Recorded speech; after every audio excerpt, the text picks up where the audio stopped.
Em nome do Pai, do Filho e do Espírito Santo. Amém. Ave Maria, cheia de graça, o Senhor é convosco. Bendita sois vós entre as mulheres, e bendito é o fruto do vosso ventre, Jesus. Santa Maria, Mãe de Deus, rogai por nós, pecadores, agora e na hora de nossa morte. Amém. São Felipe Neri, rogai por nós. Nossa Senhora de Fátima, rogai por nós. Em nome do Pai, do Filho e do Espírito Santo. Amém. Bom dia a todos. Então nós vamos continuar aqui a leitura da biografia do Padre Vianney, escrita pelo Henri Guéon. E nós estamos na parte em que o Padre Vianney recebe então um padre coadjutor, não é? Extremamente orgulhoso, o Padre Raymond, que chega como coadjutor e age como se fosse o pároco, se apresenta inclusive como pároco e manda em todo mundo, manda na paróquia, manda no próprio Padre Vianney, e causa uma série de constrangimentos ao padre, né? Mas mesmo assim, não é? Sendo o Padre Vianney quem é, não é? Ele fica do lado do Padre Raymond, né? E inclusive ameaça, né? Se o contrariarem, o Padre Raymond, né? Pois bem, nós dois nos iremos embora, mostrando o grau de humildade que o Padre Vianney teria então chegado, né? Ainda assim, foi pressionado de tal maneira que chegou a consentir, a contragosto, em solicitar a substituição do seu coadjutor, desde que lhe assegurassem um bom posto. Então, os párocos, os paroquianos, né, começaram a pressionar o Padre Vianney para se livrar do Padre Raymond, né? Porque todo mundo estava sentindo, né, a presença dele como uma coisa muito ruim na paróquia de Arnes, né? Então, ele quis então assegurar ao Padre Raymond, né, um bom posto, né, uma boa paróquia. Mas, após reler a carta que editara a Frei Atanásio, rasgou-a em pedaços e disse simplesmente: Nosso Senhor levou a sua cruz durante esses dias santos, era a Semana Santa. Posso muito bem imitar o seu exemplo. Então ele sabia que era uma cruz mesmo, né? Enfim, após 8 anos, o Padre Raymond decidiu-se a abrir os olhos à sua crescente impopularidade e pediu espontaneamente a sua demissão.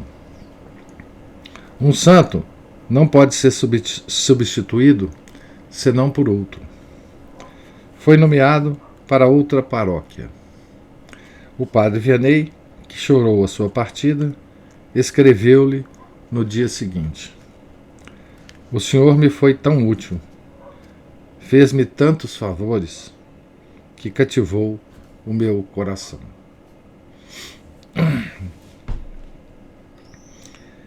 Isso que os santos dizem, né, que é amar as humilhações, né? Os santos amam a quem os humilha, né? É um mistério, enfim, mistério de santidade, né? Mistério de humildade. E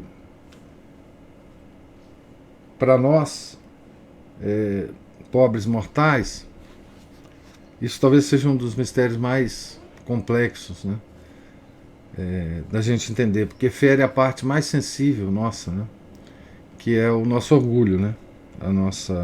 A tal nossa autoestima, né? Essa coisa que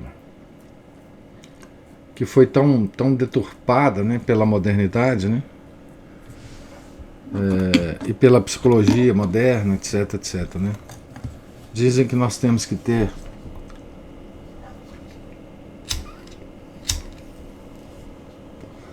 essa autoestima deturpada, né, que é uma espécie de apologia do orgulho, né, da vaidade, etc. Certamente o padre Raymond tinha também os seus dias bons. Voltou a ver o santo homem e escreveu uma biografia sobre ele, numa dúvida de que o admirava. Mas admirava-se um pouco mais a si próprio. Pensava que a santidade devia ceder o lugar à inteligência, e nisso estava enganado. Um santo sempre é mais inteligente, na sua ignorância, do que um homem inteligente e sábio que não seja santo. Essa aqui é outra daquelas frases, né, que a gente deve guardar, né, do Henri Guéon. Várias frases no livro que são pérolas, né, do biógrafo, né, e do sentimento que ele tem, da visão que ele tem, né, da santidade, né. Eu vou repetir, inclusive. Um santo sempre é mais inteligente na sua ignorância do que um homem inteligente e sábio que não seja santo. Então, a modernidade, o mundo moderno, né, ele despreza profundamente isso que eu acabei de ler, né? E ele preza muito mais a inteligência, né? Por quê? Por que isso, né? Porque o homem, no fundo, ele acha que ele é autossuficiente com a sua inteligência. E ele não precisa de santidade, desde que ele seja muito, muito inteligente, né? E ele não vê os vários exemplos, né? Do que é uma inteligência desregrada, desorientada, né? Eu me lembro aqui, lendo essa frase, né, do extraordinariamente inteligente, capaz, absolutamente genial Voltaire, né, que nos últimos momentos da vida comia os seus próprios excrementos, né? Certo? Se vocês lerem, né, a descrição de uma criada dele, né, que estava com ele na hora da morte, vocês vão ver como pode ser a vida de uma pessoa extremamente inteligente, extremamente influente, um intelectual que todos admiravam, né, na sua hora da morte, né, porque desprezou todo tipo de ajuda que Deus mandou para ele, né, e terminou comendo seus próprios excrementos e xingando Nosso Senhor e Nossa Senhora, né? Então, o santo sempre é mais inteligente na sua ignorância do que um homem inteligente e sábio que não seja santo. As repreensões do padre Raymond faziam falta ao padre Vianney. Dizia ao sacerdote que o substituiu: "O senhor não me diz nada? Não me repreende? Já não estou tão bem como antes." E era verdade. Haviam-lhe tirado um dos seus instrumentos de penitência e agora tinha de procurar outro. Que aborrecimento!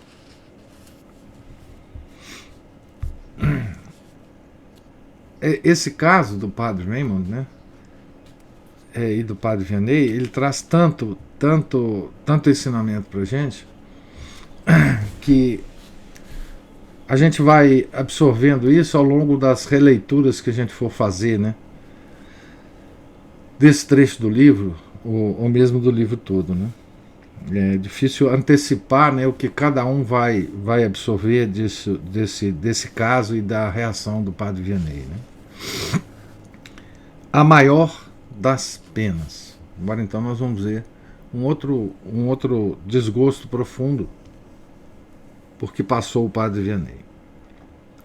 A mesma vontade misteriosa que dá e que toma, e que dá mais para poder tomar mais, e que não retoma o que deu senão para dar mais ainda? Essa mesma vontade tirou-lhe, nesse meio tempo, a sua obra predileta, o Orfanato da Providência. Também disso teve de se desprender. Então vocês lembram, né, o carinho e a atenção, né, que o padre Vianney tinha então em relação a esse orfanato, né? Como que ele as únicas folgas do dia que ele tinha, né, era então indo para o orfanato, convivendo com as moças, as meninas, né, do orfanato. Falaremos mais adiante das fugas do padre Vianney. Logo depois da primeira tentativa, que ocorreu em 1843, essa coisa das fugas é muito interessante, que ocorreu em 1843, o orfanato foi abandonado por quase todas as moradoras, ante a perspectiva de virem a perder algum dia o santo cura. A maior parte havia de voltar, mas nas altas esferas começavam a inquietar-se com a fragilidade da fundação, inteiramente alicerçada na entrega de 3 mulheres generosas, Catarina Lassagne, Maria Filiat e Joana Maria Chanet. Mulheres formadas, né, pelo padre Vianney, né, quando ele chegou na cidade, né? Vocês lembram? Elas preocupavam-se, é claro, de formar aquelas que deveriam substituí-las. Mas que aconteceria se o pobre pároco morresse, ou simplesmente se aposentasse e voltasse para a sua região de origem, ou se retirasse para algum lugar solitário? Até mesmo a prudência mais elementar aconselhava que se desse ao estabelecimento um estatuto mais firme e um atendimento mais estável. Vocês vejam que a preocupação da igreja é uma preocupação muito razoável, né? Com a estabilidade da fundação, né, do orfanato. O bispo de Belay, o bispo de Belay, não tinha em vista senão o bem da providência. A fim de assegurar-lhe o futuro, pensou em confiar o seu atendimento a uma congregação de freiras e sondou a esse respeito o padre Vianney. Então isso era também muito comum, né? Na igreja, quando uma determinada obra de caridade se consolidava, né?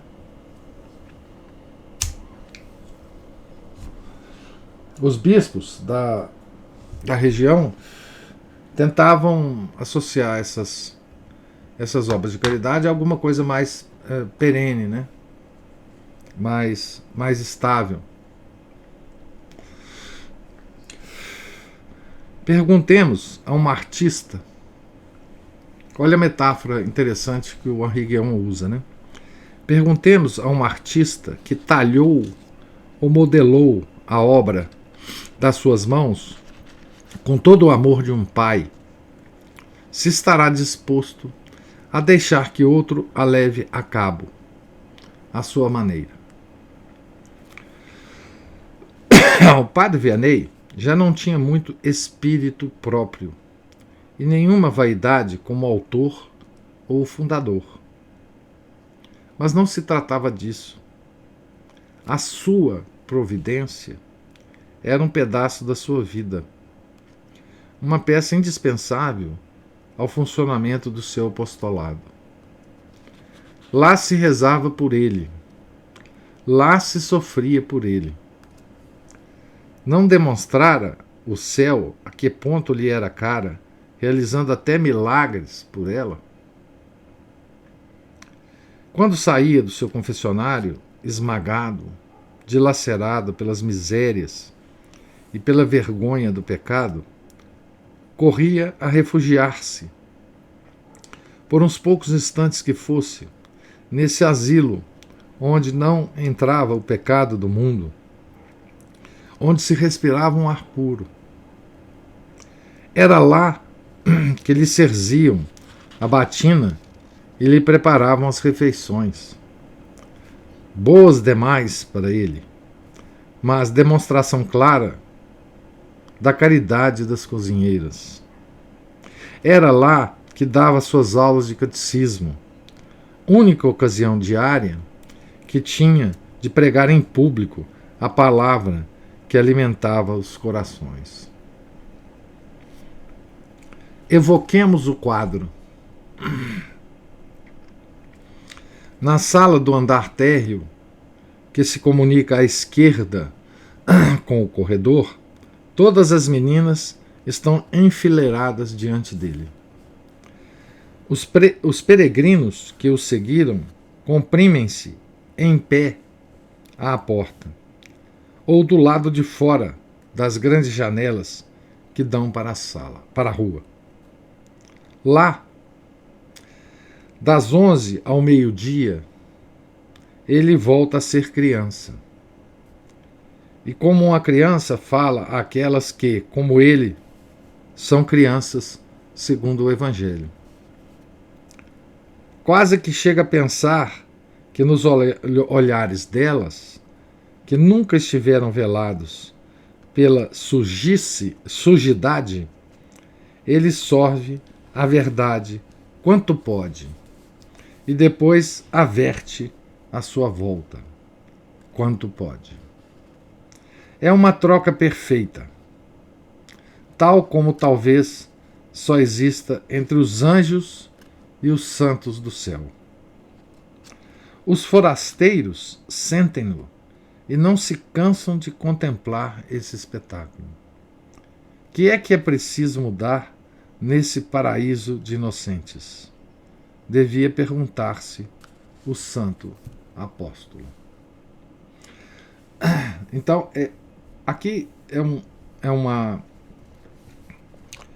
um quadro, né, que o Henri Guéon pinta para a gente imaginar, né, o que era esse momento, né, um momento muito pequeno no dia do Padre Vianney, né, mas mesmo assim uma coisa muito, muito cara e muito preciosa, né, para o Padre Vianney, como se fosse uma joia, né, que ele contemplava todos os dias, né, uma alimentação, né, que ele tinha para a alma dele, né. E curiosamente, né, como as pessoas que estavam em Ars, né, iam para lá, né, para contemplar esse belo quadro, né, um diálogo entre anjos, né, como o Henri Guéon coloca, né. Mas foi necessário curvar-se à decisão do bispo. As irmãs de São José substituíram as diretoras. Depois de algum tempo, por razões que permanecem ignoradas, também foi sacrificado o orfanato. As órfãos foram dispersadas, como antes já se haviam despedido as suas mestras. A escola continuou sem o internato. Ora, o Padre Vianney, a instrução das crianças sempre fora algo secundário. Ora, para o Padre Vianney, né, a instrução das crianças sempre fora algo secundário. Quer dizer, a simples escola, né, para o Padre Vianney era algo secundário. O que era importante era a formação religiosa das moças, né. Adeus, pois, hospedaria do bom samaritano, casa de Betânia. Joana Maria Chanet retira-se para a casa de seus pais. Catarina Lassagne e Maria Filiar vão residir perto da casa paroquial onde o Padre Vianney faz agora as suas refeições. Passarão a dedicar-se aos doentes, ao sacerdote e manter em bom estado a igreja. Curioso, né, que para preservar a obra, né, o bispo teria dado às irmãs de São José e elas simplesmente dispensaram as órfãs, né, ficando só com uma escolinha. Está feito. O padre Vianney não fecha a cara às novas irmãs. Elas não dependem dele. Mas ele vai visitá-las do mesmo modo. Inaugura-lhes a capela, recebe a renovação dos seus votos. A escola de meninas prospera, tanto quanto a de meninos. Isso o alegra muito. Mas ainda assim, já não é a sua casa. Deus arrancou de golpe, impiedosamente, o último apego que ainda guardava no coração a uma coisa terrena. Não deixa ao seu ministro senão o púlpito, o confessionário e o altar. Na sua vida entretecida de dores, não houve dor maior do que esta. Mas tinha o valor de um sinal. Já não seria mais apenas pároco de Ars, para Ars, mas para a França e para o mundo inteiro. Então, aqui um pouco, né, dos sofrimentos que Deus permitiu que acontecesse, né, com o nosso santo pároco, né? Aqui nós terminamos um capítulo, né, que descreve um pouco dessa, enfim, tanto do sucesso do padre Vianney, né, quanto das suas agruras, né? O capítulo que nós terminamos tem o título do Preço do Sucesso, né? E ele termina com duas gravuras, uma foto e uma gravura dos aposentos do padre Vianney. Num deles ele está ajoelhado em oração, e o outro é os aposentos, a cama, né, com o baldaquino e a mesa, etc, etc. Na página 134 aqui. Agora uma outra dimensão da vida do padre Vianney, né, que o nosso biógrafo vai descrever, que é os ataques do demônio, né, que acontecia com ele. E esse capítulo tem o título A Infestação e a Tentação.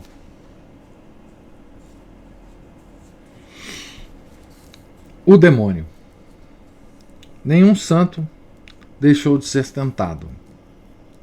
O próprio Jesus o foi 3 vezes. No deserto, sobre a montanha e sobre o pináculo do templo.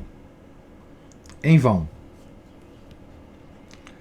O espírito do mal, que já desistiu de contabilizar as suas derrotas, continua a alimentar a ilusão de que poderá vir ganhar a batalha, mesmo que seja só uma vez em 1000. Os santos são a caça mais nobre, aquela que merece os seus melhores esforços, pois a isso estimula a própria dificuldade da empresa. Aqui nós temos, na igreja, nós temos a descrição desses ataques, né?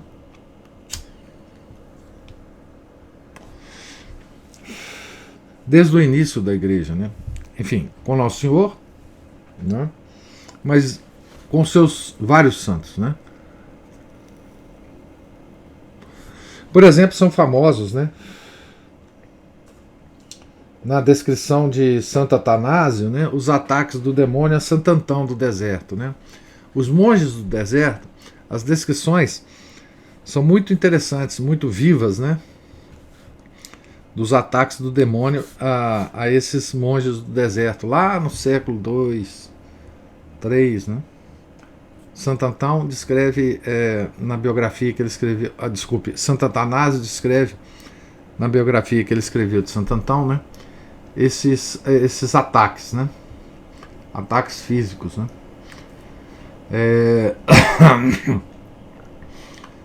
E por aí vai, né?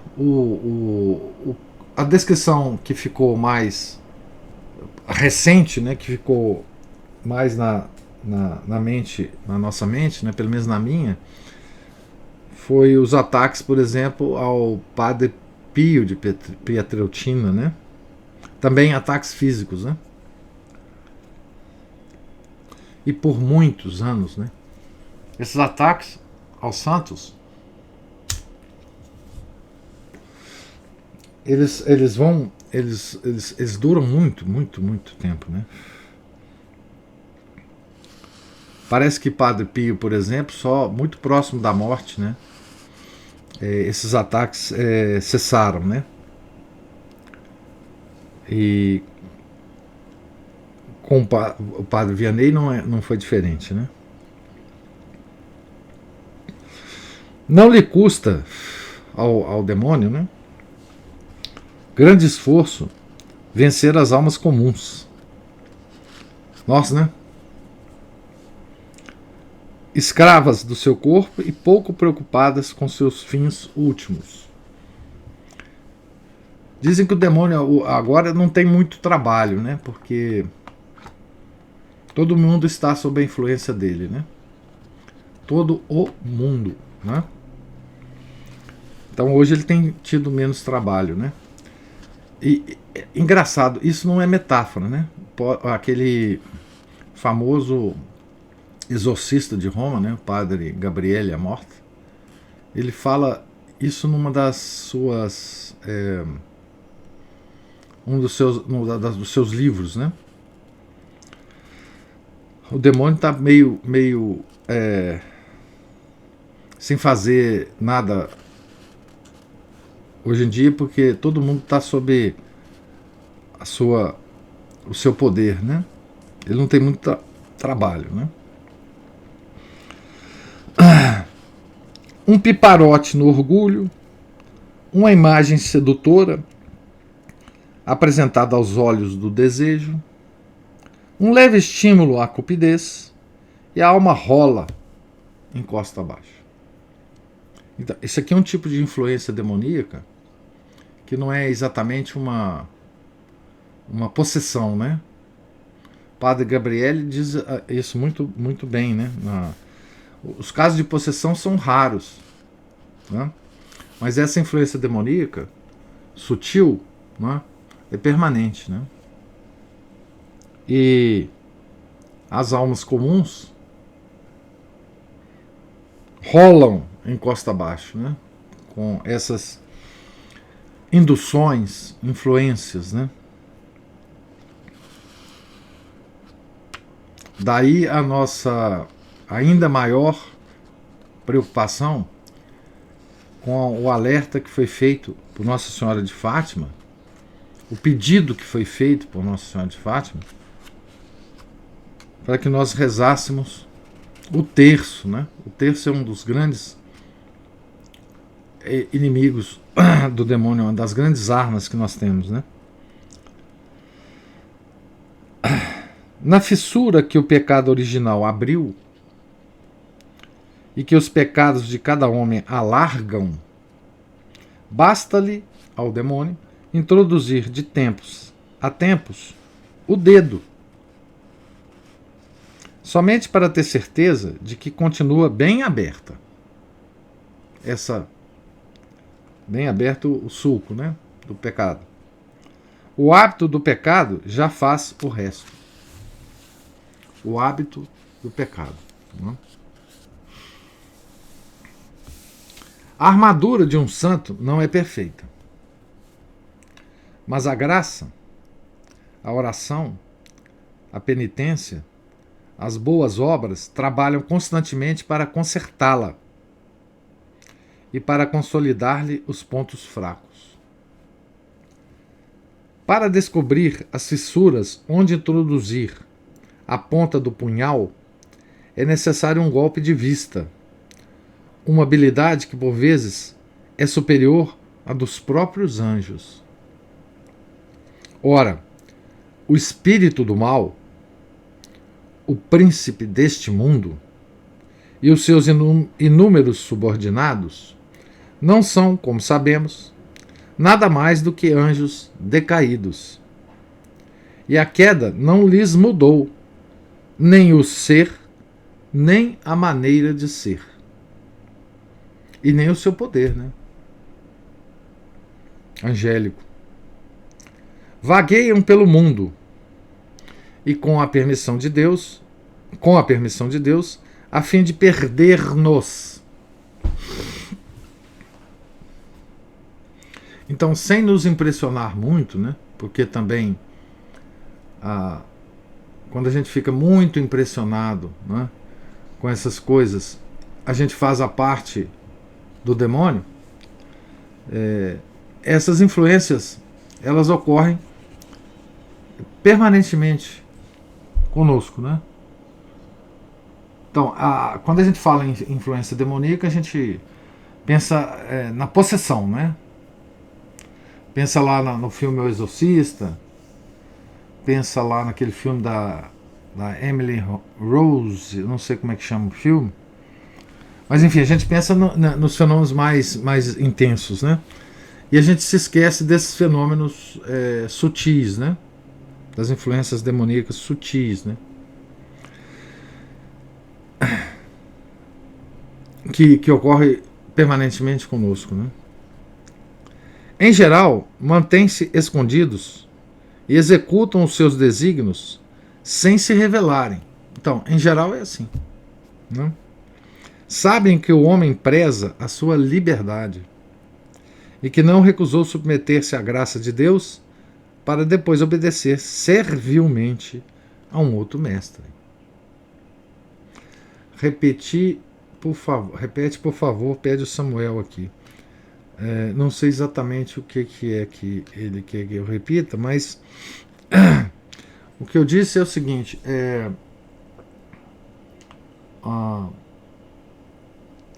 nós não podemos ficar impressionados com essas ações de forma a nos enlouquecer, né? Tá certo? Porque isso também o demônio quer, né? Então, falar que nós estamos sob a influência dos anjos decaídos não quer dizer que nós perdemos a batalha, né? Quer dizer que nós precisamos nos empenhar, né? Em usar as armas que a igreja nos dá, os santos nos dão, Nosso Senhor nos dá, para mesmo sob essa ação nós sairmos vencedores, né? Nós temos isto, né? Em nossa mão, os sacramentais, né? A água benta, enfim, tudo isso. O poder da água benta foi muito enfatizado, por exemplo, por Santa Teresa d'Ávila, né? Tá certo? Então, assim, nós temos os instrumentos. Então a gente não pode sucumbir, né, a essa preocupação extrema com essas coisas, né? A gente sabe que ele está agindo sobre o mundo, não é só sobre nós particularmente, né? Mas sobre todo mundo, né? Por permissão de Deus. Então, mas é importante saber o seguinte, quer dizer, eu vou até reler esse parágrafo, começar a ler o parágrafo de novo. Em geral, mantêm-se escondidos e executam seus desígnios sem se revelarem. Então nós não sabemos que estamos, enfim, sob essa influência, né? Sabem que o homem preza a liberdade, a sua liberdade, e que não recusou submeter-se à graça de Deus para depois obedecer servilmente a um outro mestre.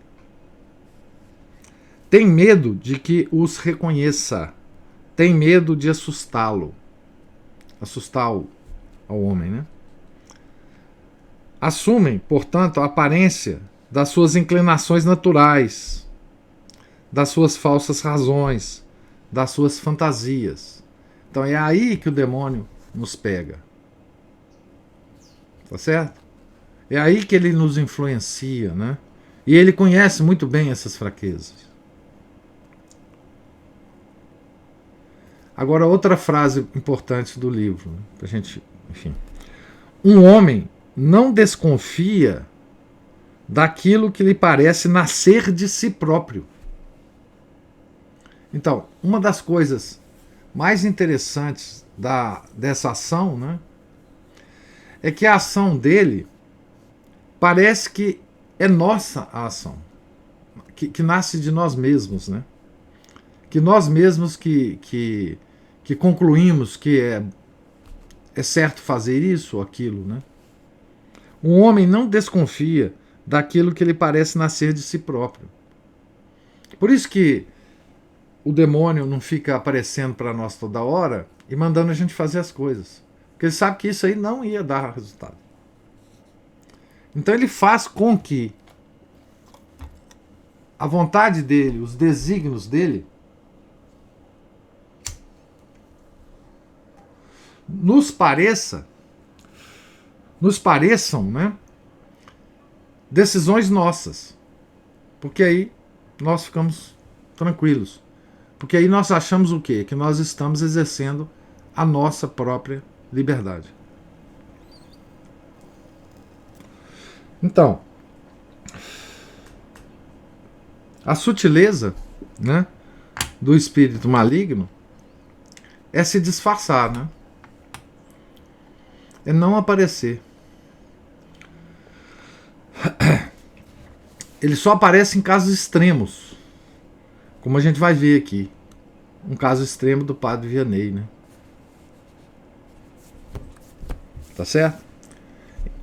Mas quando tiverem esgotado sobre o paciente os meios ocultos da sua habilidade, pensarão em desmascarar-se. Ou mais exatamente, em revestir a aparência de um corpo a fim de intimidá-lo, aterrorizá-lo ou simplesmente importuná-lo. Como desconfiar? A Ana Paula pergunta assim: como desconfiar então? Eu diria, desconfiar sempre. Desconfiar sempre.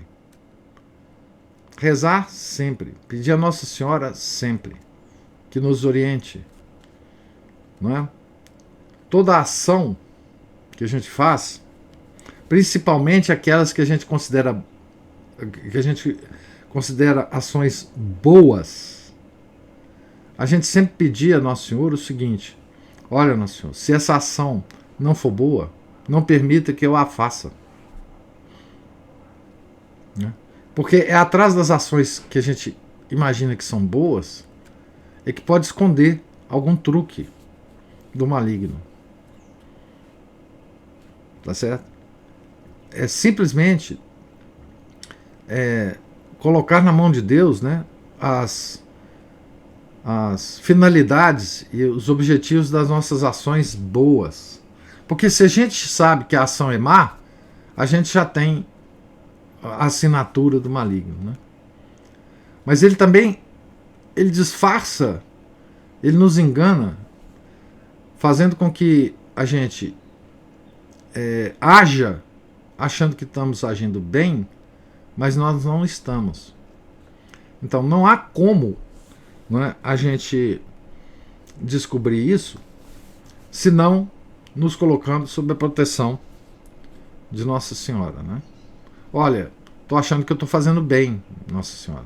Mas se eu não tiver, por favor, acabe com essa porcaria. Acabe com essa ação. Não deixe eu fazer isso.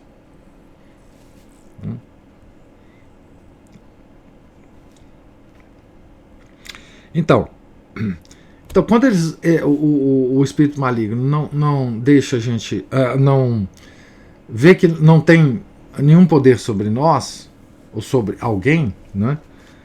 Ele aí fica desesperado e aí ele começa a pensar em aparecer, em causar efeitos na ordem das coisas criadas, né? Tá certo? E ele tem esse poder. Tá certo? Como tem poder sobre a matéria, acabei de dizer isso, né? Podem provocar ruídos, luzes, vapores e movimentos, até mesmo acidentes de amplas consequências. Só Deus lhes limita o poder. E indiretamente servem-lhe de agentes. Então, o demônio é engraçado, né? O demônio é o grande enganador, né? O grande enganador, né?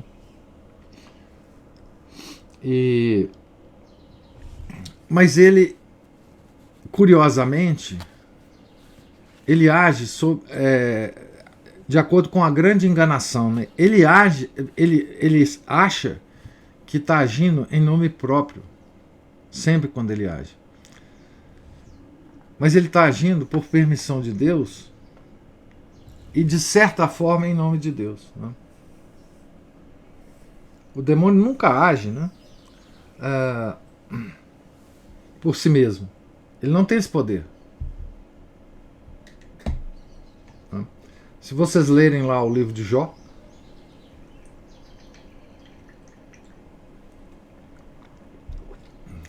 está claramente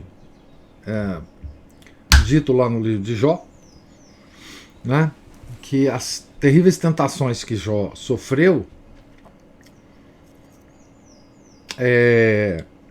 foi por permissão de Deus. E é assim com toda a ação do espírito maligno sobre os homens. É por permissão de Deus. Então, de fato, o demônio está agindo por Deus, né? Pelo bem que Deus quer, né? Ele é escravo, na verdade, né? Isso é a coisa que mais o desespera, né? Estamos bem longe do mal abstrato com o qual tantos cristãos preferem e se obstinam em confundi-los. Não, aqui não é o mal em si, o mal abstrato, o mal, enfim, aquele que serve para dissertações de intelectuais e de muitos, infelizmente, muitos padres hoje em dia. Aqui nós estamos diante do mal concreto, do mal pessoa a pessoa, ser a ser, né? Tá certo? Nesta terra, nunca chegaremos a saber em que medida Deus permitiu ao demônio que tentasse o Padre Vianney no mais vivo e no mais fundo da sua alma. Então, gente, olha, essas duas pagininhas aqui que eu acabei de ler serve como um tratado, uma introdução a um tratado de demonologia, tá? Esse estudo é um estudo que a igreja sempre fez, né? Sempre fez. E os padres, antigamente, nunca deixavam de mencionar essas ações do espírito maligno em seus sermões. Nunca. Nunca. Tá certo?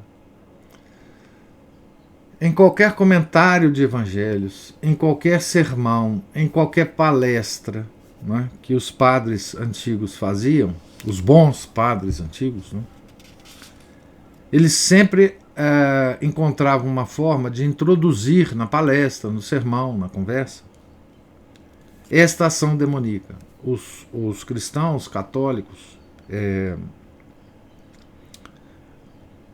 gerações após gerações, sempre foram formados de alguma forma nesse conhecimento aqui, dessas duas pagininhas. Tá? Hoje, infelizmente, nós desconhecemos completamente esses assuntos. E desconhecemos tanto que o próprio estudo desses assuntos nos apavora. E não é para apavorar. Não é? Não é para apavorar. É para ficarmos alertas. Né?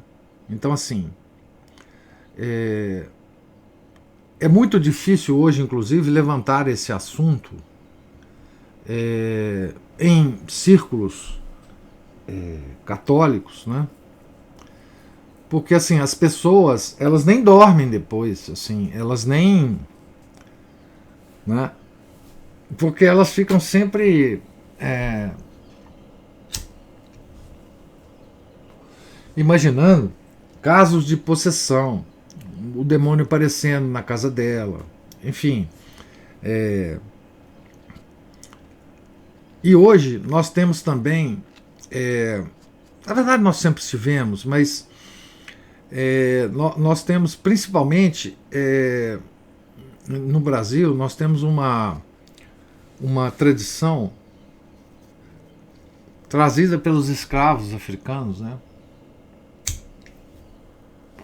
E também por intelectuais do século XIX, o tal do espiritismo, né? Tá certo? Que é uma prática demoníaca. Então, assim, o povo católico está exposto a um contato quase que permanente com essas entidades, né? Malignas. E de uma forma que eles acham que é benigna. Tá certo? Então, por exemplo,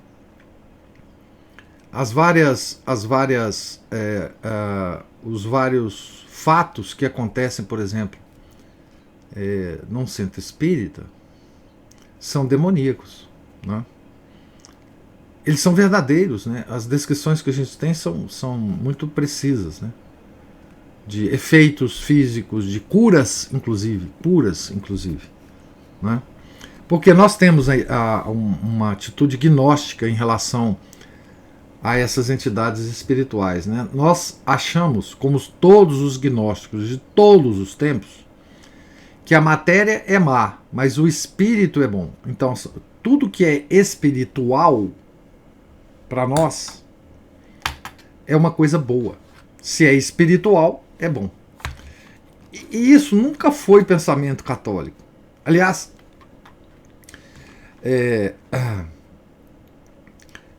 até para o grego, o homem antigo, o grego antigo, né, existiam distinções de entidades sobrenaturais más e boas. Mas isso se perdeu, tá certo? Com a influência gnóstica nas nossas vidas. E nós temos a tendência, né, de associar o espiritual ao bom e o material ao mal. Então, tudo que nos vem dessa região, né, a gente considera boa. Né? Quantos de nós não temos familiares, amigos, conhecidos, colegas de trabalho, que estão sob essa influência, ou sob esse pensamento? Né? Quantos de nós já não vimos, né, pessoas sofrendo doenças físicas, né, dolorosas, etc., incuráveis, e que, em última instância, procuram um centro espírita para se curar? Eu tenho na minha família. Tá? Então o demônio usa isso aí. Por que ele usa isso aí com a gente? Porque nós não temos o conhecimento devido, certo, o conhecimento que a igreja tem, né, dessas coisas. Simplesmente por isso. Né?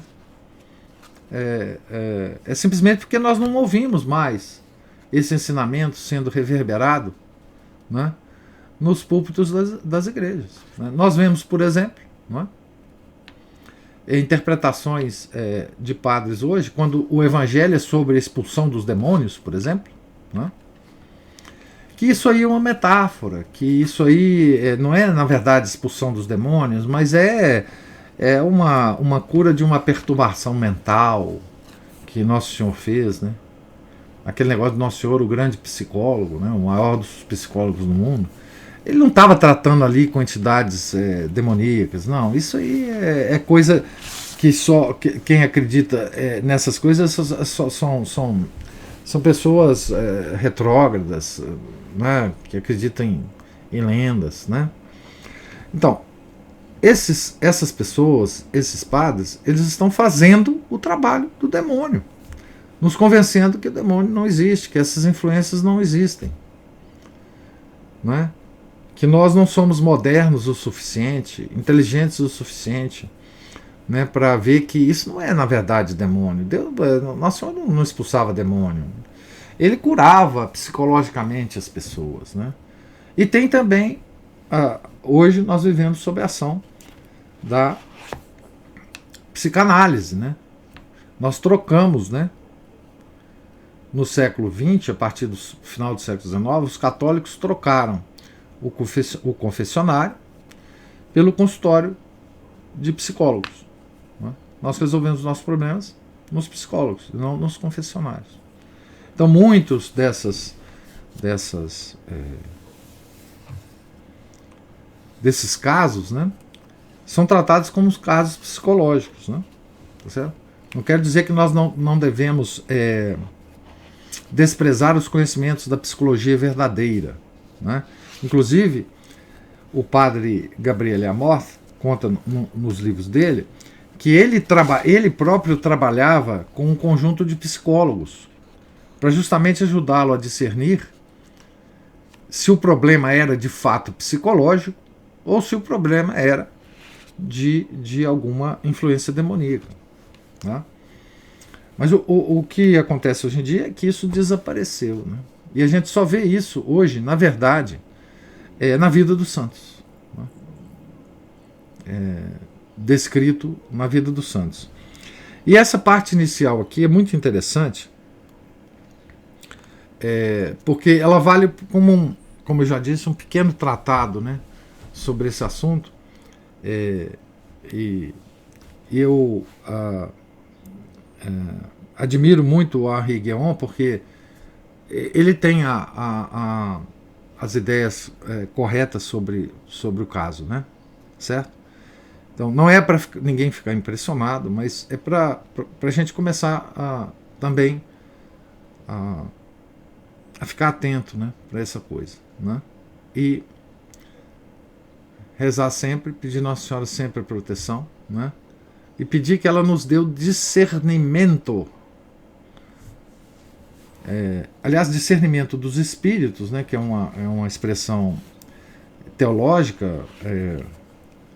Ela, dentre outras coisas, ela significa isso: você discernir de onde vêm as influências que estão dentro de você, né? Se vem do bem ou do mal. Né? Às vezes é muito difícil, os próprios santos se enganam, mas é isso que tem que ser feito, né? Tá certo? Eu conversei demais hoje e li de menos. Então, nós estamos aqui na página 137, no topo da página, e que nós vamos começar a ver, né, um pouco dessa ação demoníaca direta, né, e específica, material, etc., sobre o Padre Vianney. Então, no nosso próximo encontro. Eu pergunto se tem alguma... Desculpe aí eu ter me alongado tanto e lido menos hoje do que nos outros dias. Tem alguma observação, alguma pergunta? Vamos terminar. Peraí, deixa eu ver se tem alguém aqui digitando. Samuel está digitando aí. Então nós estamos na página 137. Em nome do Pai, eu ia dizer que no Espiritismo uma parte é charlatanismo e também doenças mentais, o resto possessão demoníaca. Tem isso tudo misturado de fato, né? Mas o centro da coisa toda é a ação demoníaca, né? Assim, nos centros espíritas, claramente essa ação se dá de forma... Eu sei porque eu tive irmão espírita, familiares espíritas, né? Enfim, eu conheço... Nossa Senhora sempre me protegeu. Desde criança, esses meus irmãos queriam me levar aos centros espíritas. Eu nunca fui, nunca na minha vida me aproximei de uma coisa dessa. Mas por proteção de Nossa Senhora mesmo, né? Certo? Mas o centro da coisa toda é de fato demoníaco, né? Certo? Em nome do Pai, do Filho e do Espírito Santo. Amém. Ave Maria, cheia de graça, o Senhor é convosco. Bendita sois vós entre as mulheres, e bendito é o fruto do vosso ventre, Jesus. Santa Maria, Mãe de Deus, rogai por nós, pecadores, agora e na hora de nossa morte. Amém. São Felipe Neri, rogai por nós. Nossa Senhora de Fátima, rogai por nós. Tenham todos um santo dia.